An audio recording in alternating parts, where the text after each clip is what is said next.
Hey, what's up, fellas? How you doing, man? Antonelli here.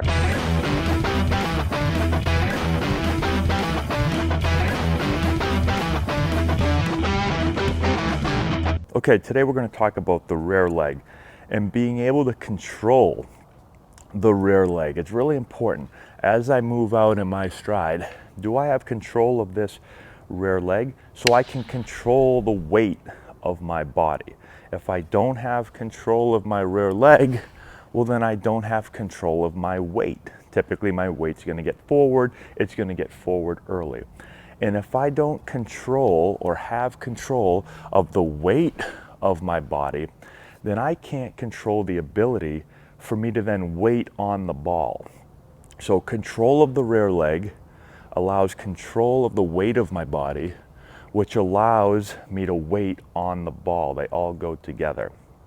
So let's talk really quickly about what does it mean to control my rear leg. There's a couple things that we talk about, and this is one of the core principles. We talk a lot about 4 core principles. If you have our course on hitting, then you know that this is really, really important. It's the first thing that we talk about with all of our hitters. And we have a lot of drills teaching hitters, how do I control my weight? How do I control my rear leg as I move out? So, couple things. What does it mean to control my weight? I need to feel like I'm connected into the ground and that I'm not pushing away from the ground as I move out in my stride.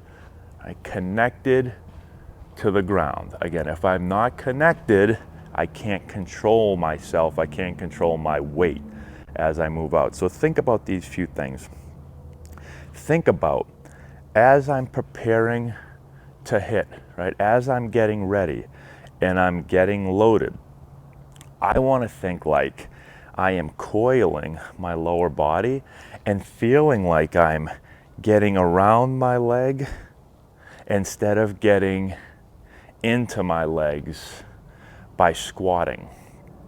When I get around my legs, so when I make this coil move right here, right, I make this coil move where my hips slightly close and my leg starts to work back under me in the opposite direction of what it's going to do when it finally starts to turn. It's going in the opposite direction.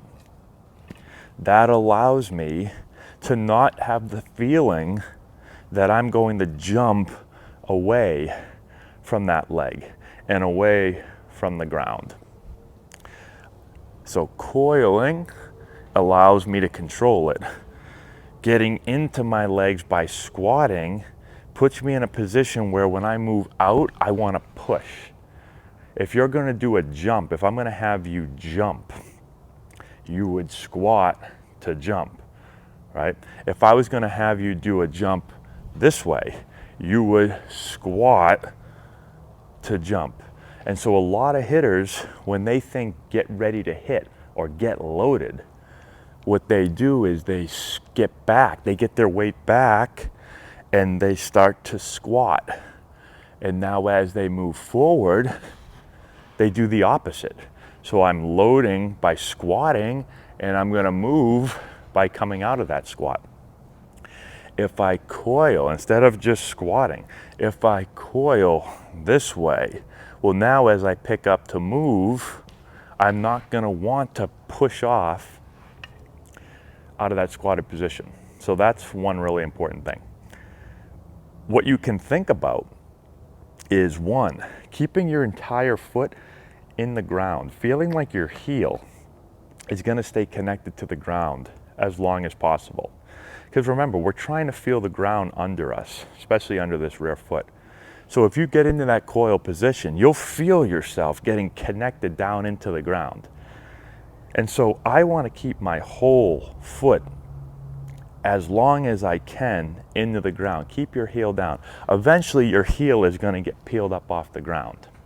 But if you're one of those hitters that pushes forward, jumps forward, can't control their weight, you'll notice that your heel, when you make that push move, right, your heel is going to come off the ground early, right when you start to push forward.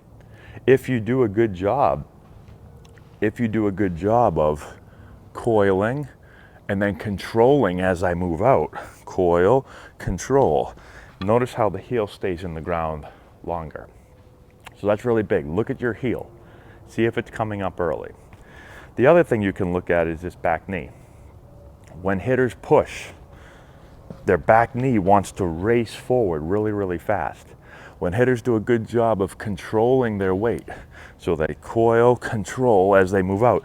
Notice how this leg isn't pushing, right? My leg isn't extending. My knee isn't moving this way really quickly.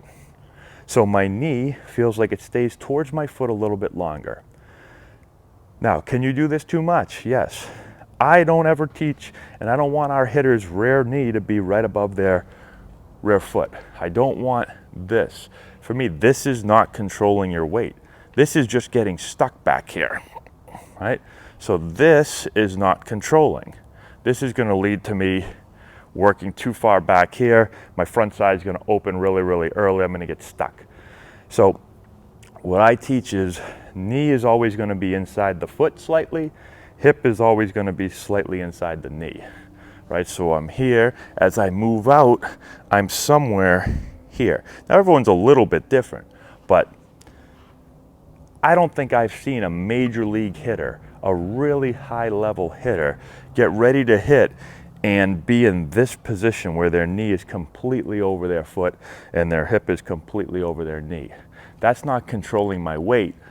You'll see this with some young players. You'll see a lot of young players because they're told, hey, get your weight back, get it back there. And so they'll either squat and jump, or they'll just sway back here and then just get stuck back there, right?